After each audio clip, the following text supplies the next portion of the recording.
Assalamualaikum warahmatullahi wabarakatuh. Ya, bertemu lagi sama Pak Guru. Kali ini Pak Guru akan memberikan review atau penjelasan dari materi kisi-kisi ulangan semester genap mata pelajaran IPS yang Pak Guru sudah share. Nah, kalian bisa nonton ini sambil belajar ya, sambil dibuka lagi catatannya, sambil menyimak apa yang Pak Guru sampaikan. Karena materi yang Pak Guru sudah share itu merupakan batasan materi untuk kalian belajar. Jadi tidak perlu lagi belajar ke materi-materi yang lain, cukup yang itu saja yang Pak Guru jelaskan. Insya Allah sudah keluar semua di ulangan. Oke, kita mulai ya. Ya, yang pertama yaitu cuaca dan iklim. Di sini kamu harus tahu dulu apa artinya cuaca dan artinya iklim. Sekilas ya, cuaca itu adalah kondisi udara di suatu tempat di waktu tertentu. Jadi kalau tempatnya sudah berbeda, bisa jadi kondisi udaranya berbeda. Waktunya juga berbeda, kondisinya juga berbeda, kondisi udaranya. Nah, kalau iklim itu adalah rata-rata keadaan cuaca di satu tempat yang cakupannya lebih luas. Misalnya, iklim suatu negara. Nah, misalnya Indonesia, iklimnya apa? Iklimnya tropis ya, Indonesia diingat. Indonesia beriklim tropis karena disebabkan oleh apa? Letak astronomis. Nih, letak astronomis Indonesia. Diingat lagi ya, letak astronomis Indonesia ada berapa? Ada dua macam ya, lintang dan bujur. Kita bahas sedikit.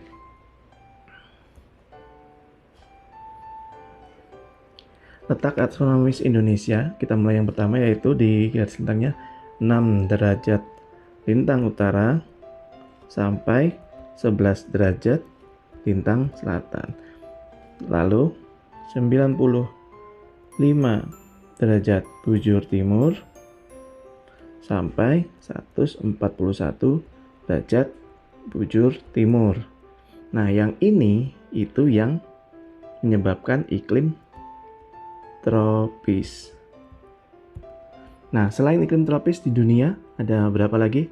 Ada 4 macam iklim ya di dunia karena garis lintang. Pertama tropis, di atasnya tropis ada subtropis, di atasnya lagi ada sedang, dan di atasnya lagi paling ujung yaitu iklim dingin atau kutub. Nah, sedangkan kita lihat yang ini. Yang ini ya. 95 derajat bujur timur sampai 141 bujur timur itu adalah yang mengakibatkan zona waktu. Di Indonesia, zona waktunya ada 3 ya. WIB, terus WITA, terus WIT. Waktu Indonesia Barat, waktu Indonesia Tengah, waktu Indonesia Timur. Nah, kalian cari daerah-daerahnya mana saja. Ya, ada di catatan. Oke, kita kembali lagi ke materi.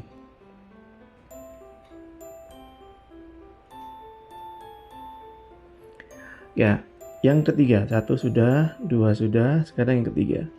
Pemanfaatan sumber daya alam di Indonesia. Nah, sumber daya alam di Indonesia ada 2 macam ya. Yang bisa diperbarui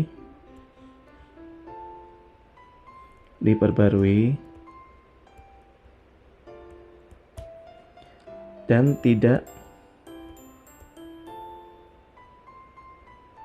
bisa diperbarui. Nah, contoh yang bisa diperbarui ada air, tanah, hutan, terus apa? Sungai, danau, lautan, terus apalagi sinar matahari gitu ya, itu yang bisa diperbarui. Yang tidak bisa diperbarui apa? Hasil-hasil tambang seperti minyak bumi, gas alam, terus batu bara, nikel, dan lain sebagainya. Ada di catatan, mau dibaca lagi ya. Oke, kita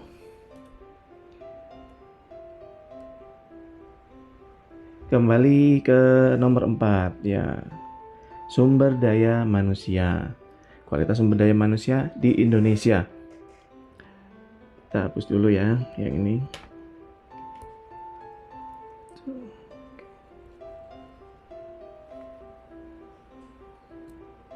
Ya, kualitas sumber daya manusia di Indonesia itu kalian pertama pelajari dulu tentang yang namanya usia produktif. Yang kedua ada yang namanya bonus demografi. Nah, dua ini kalian bisa pelajari usia produktif dari usia 15 sampai 65 tahun. Bonus demografi itu di mana usia produktif lebih banyak daripada usia non produktif di satu negara. Bonus demografi di Indonesia terjadi insya Allah ramalannya yaitu mulai dari tahun 2030 sampai Indonesia emas di 2045 puncaknya. Ya, tuh dipelajari. Kita lanjut ke berikutnya yaitu masa berkembangnya Islam. Oh ya, Pak Guru ini tidak sampaikan soalnya keluar di mana secara detail ya. Nanti kalau ada kesempatan Pak Guru sampaikan, misalnya yang ini keluar di pilihan ganda, ini pilihan ganda kompleks, yang ini di esai gitu, nanti kalau ada yang khusus saja ya. Yang berikutnya adalah masa berkembangnya Islam di Indonesia. Yang pasti pertama, hapus dulu. Ya, yang pasti pertama adalah mengapa Islam lebih mudah diterima masuk ke Indonesia. Alasan Islam mudah diterima. Ya, yang kedua itu ada ya catatannya, ada 4 alasan. Yang berikutnya adalah Islam kan masuk di Indonesia abad ke 12 atau 13 ya. Nah, sedangkan awal masuk pertamanya di abad ke-7.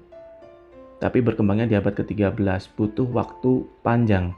Sedangkan waktu Hindu-Buddha masuk itu abad ke-3, terus masa berkembangnya di abad ke-5. Nah, cuma butuh 2 abad. Kenapa Islam butuhnya sampai 7-8 abad baru bisa berkembang? Nah, kalian pikir ya, itu nanti akan ada di pertanyaan esai. Mengapa Indonesia berkembangnya sedikit agak lambat? Kemukakan pendapatmu. Ya, kalau Pak Guru sih kata kuncinya adalah Islam bukan agama pertama yang masuk, sedangkan agama Hindu-Buddha agama pertama. Nah, nanti kembangkan lagi alasanmu, karena itu nanti soal pendapat ya. Oke, nama yang berikutnya tentang Wali Songo. Kamu pelajari Wali Songo, siapa-siapa saja namanya. Ada 2 Wali Songo yang masih ada keturunan Arab. Ya, diingat-ingat siapa namanya. Terus ada nanti ajaran-ajaran Wali Songo. Nah, tentang yang pakai lagu daerah, pakai kesenian, itu siapa Wali Songonya? Lihat lagi di catatanmu. Nomor 5 selesai. Nomor 6, perdagangan internasional. Nah, perdagangan internasional ini tentang ekspor impor ya. Tapi lebih ke lebih ke penerapannya ya. Nanti kamu lihat lagi aktivitas ekspor seperti apa. Ekspor masih ingat ya, dari dalam keluar. Kalau impor dari luar ke dalam. Terus ada lagi faktor pendorongnya ya. Terus nanti dari perdagangan internasional dasarnya itu ada yang namanya ekonomi pertanian, agrikultur, ada juga ekonomi maritim. Nah, maritim tahu ya, maritim itu adalah ekonomi kelautan, ekonomi maritim. Agrikultur itu tentang pertanian. Nah, nanti lihat ada soalnya. Berikutnya, nomor 7. Kedatangan bangsa Eropa di Indonesia. Bangsa Eropa di Indonesia ada mulai dari Portugis, Spanyol, Inggris, sampai Belanda yang terakhir ya. Terus tapi fokusnya kebanyakan nanti di Belanda. Belanda masuk ke Indonesia atau ini ya, bangsa Eropa punya yang namanya 3G, gold, terus glory, sama gospel. Gold itu mencari kejayaan, kekayaan. Glory itu mencari kejayaan. Gospel menyebarkan agama Kristen. Nah, Belanda itu punya satu politik lagi yang mereka tidak perlu terlalu banyak berperang, tetapi mempengaruhi rakyat Indonesia atau mengadu domba antara pemimpin daerah satu dengan pemimpin daerah lain supaya bentrok dan akhirnya dikuasai oleh Belanda. Namanya adalah politik Divide et Impera. Cari di buku ada ya. Divide et Impera artinya politik adu domba. Oke.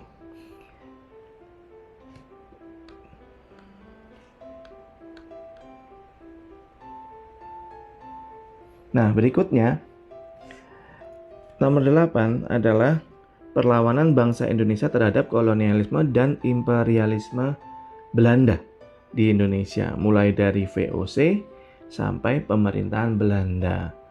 Totalnya berapa? 350 tahun. Nah, perlawanannya ada di berbagai daerah ya. Nanti tinggal kalian lihat tiap tokohnya di daerah siapa yang melawan, kalian hafalkan lagi. Misalnya nih, di Aceh ada Cut Nyak-Din, ada Teuku Umar.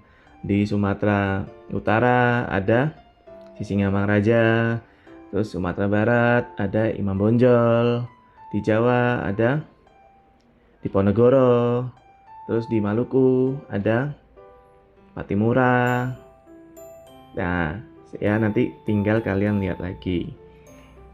Berikutnya, nomor 9, masa pendudukan Jepang di Indonesia. Masa pendudukan Indonesia pertama itu kedatangannya dulu. Kedatangannya Belanda tanggal berapa? Lagunya Gigi nih, 11 Januari, tinggal tahunnya kamu cek lagi. Tahunnya berapa? 1940 berapa? Nanti ya dicek. Terus berikutnya adalah selain kalau di tadi imperialisme bangsa Eropa ada 3G, kalau Jepang ada semboyannya 3A.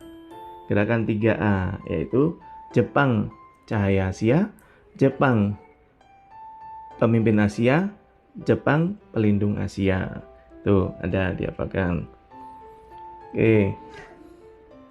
Terus Jepang juga membantu kemerdekaan Indonesia ya. Walaupun tidak memberi hadiah, Indonesia tidak merdeka karena hadiah dari Jepang, tapi secara tidak langsung Jepang membantu membuat organisasi-organisasi negara, lembaga-lembaga negara, sampai panitia-panitia persiapan. Salah satu contohnya adalah Jepang membuat organisasi-organisasi militer. Ya, kalian lihat nanti ada yang namanya PETA, Heiho, Seinendan, Keibodan. Nah itu, mana yang merupakan cikal bakal polisi, mana yang cikal bakal TNI. Nah nanti kamu lihat soalnya seperti itu. Oke. Berikutnya,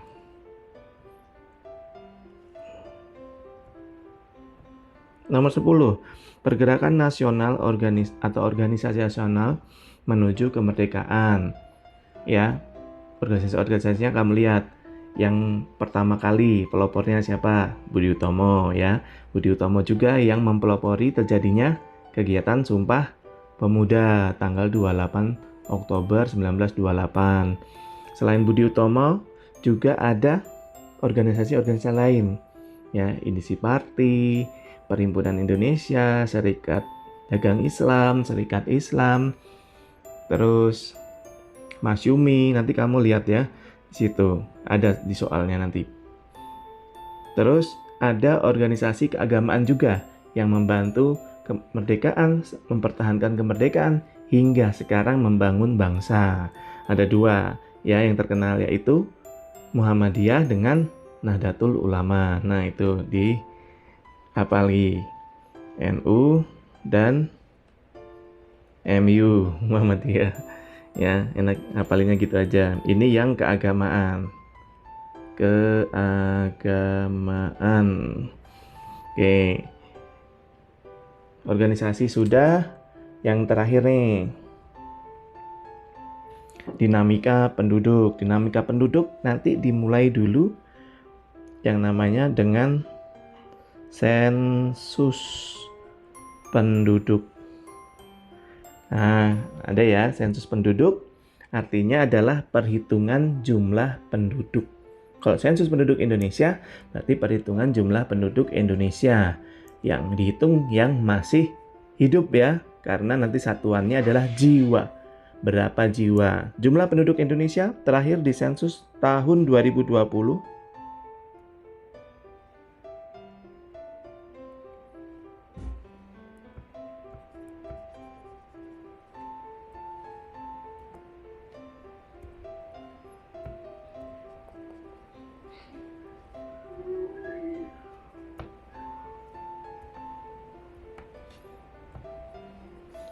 Oke, Pak Guru ulangi ya.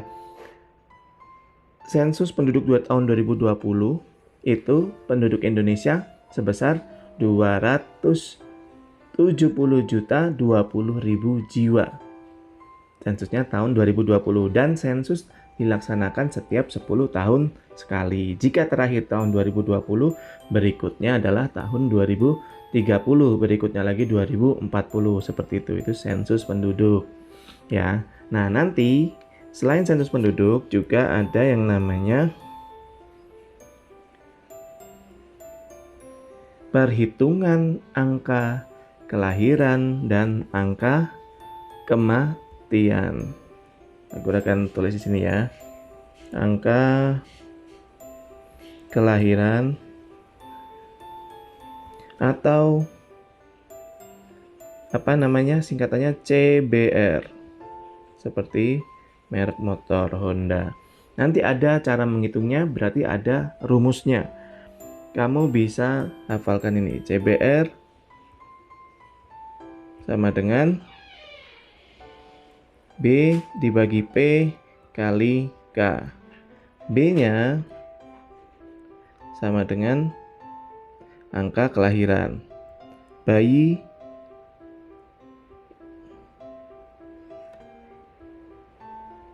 sorry.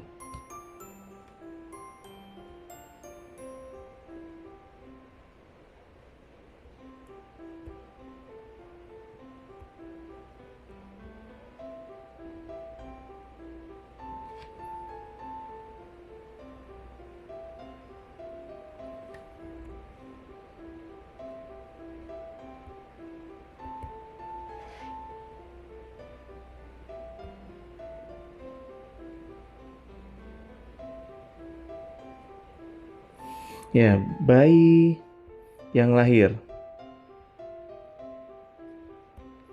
Kalau P-nya itu sama dengan jumlah penduduk.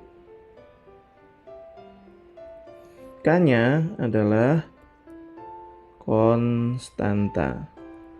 Ada beberapa kelas yang sudah Pak Guru ajarkan, ada beberapa kelas yang belum, makanya tolong disimak ini.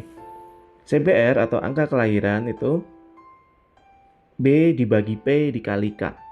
Ini nanti keluar di pilihan ganda 1, terus di esai 1 ya.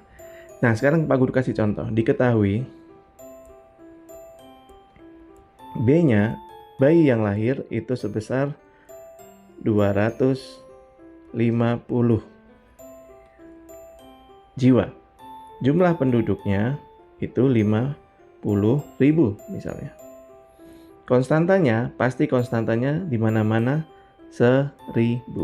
Sekarang kita kasih masuk CBR sama dengan B per P kali K. B-nya berapa? B-nya 250 per 50.000. P-nya kali K-nya 1000.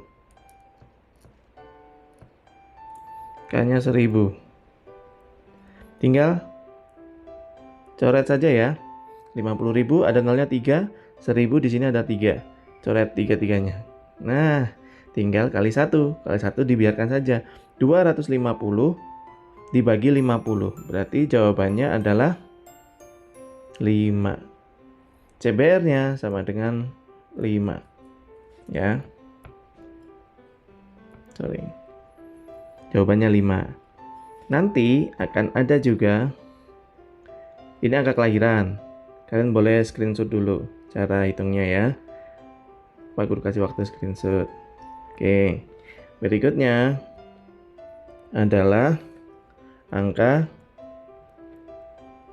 kematian. Angka kematian kodenya adalah CDR. Rumusnya adalah D dibagi P kali K. Tadi B ya, CBR sekarang CDR. Kalau tadi B-nya tuh bayi yang lahir, kalau D-nya adalah orang yang meninggal. Orang yang mati atau yang meninggal. Terus P-nya sama jumlah penduduk. K-nya juga konstanta. Konstantanya 1000 biasanya. Tidak akan ganti, konstantanya pasti 1000. Nanti kalau di soal tidak ada tulisannya konstanta, berarti pakai saja 1000 ya. Oke, sekarang kita kasih masuk. Diketahui D-nya, jumlah orang yang meninggal, itu misalnya 5.000 jiwa. Jumlah penduduknya 100.000. Terus konstantanya 1000. Kita kasih masuk CDR sama dengan D dibagi P kali K. Sama dengan D-nya 5.000, P-nya 100.000, K-nya 1000. Coret-coret lagi ya matematika. Nah, coret 3. Tinggal 5.000 bagi 100. Berarti jawabannya 50. Jawabannya ini. Jadi CDR-nya, angka kematiannya adalah 50. Boleh sekarang di screenshot HP-nya buat belajar ya. Nah, ini akan keluar ya antara yang CBR di pilihan ganda atau CDR-nya yang di esai. Cara mengerjakannya harus dimulai dari sini. Diketahui, terus rumusnya ditulis, cara mengerjakannya ada, baru jawabannya. Kalau lengkap, nilainya sempurna. Kalau tidak lengkap, tiba-tiba langsung ke jawaban, dapat nilai tapi paling kecil atau lebih sedikit. Kalau ditulis dari atas sampai cara mengerjakan ternyata jawabannya salah, masih dapat nilai. Ya, upayakan kalian mengerjakan semua esainya. Karena semua esai akan tetap Pak Guru kasih penghargaan nilai karena kalian mengerjakan. Oke? Kurang lebih Pak Guru sampaikan itu tadi. Ingat-ingat materinya kita dibatasi hanya sekitar 9 ini saja. Ya, ada hanya 11 ini saja. Kamu pelajari yang Pak Guru jelaskan barusan. Videonya hanya sekitar 25 menit ini saja. Kamu belajar di rumah dengan ini. Semoga sukses, semoga mendapatkan nilai yang maksimal besok hari Senin pelajaran IPS. Oke, terima kasih. Wassalamualaikum warahmatullahi wabarakatuh.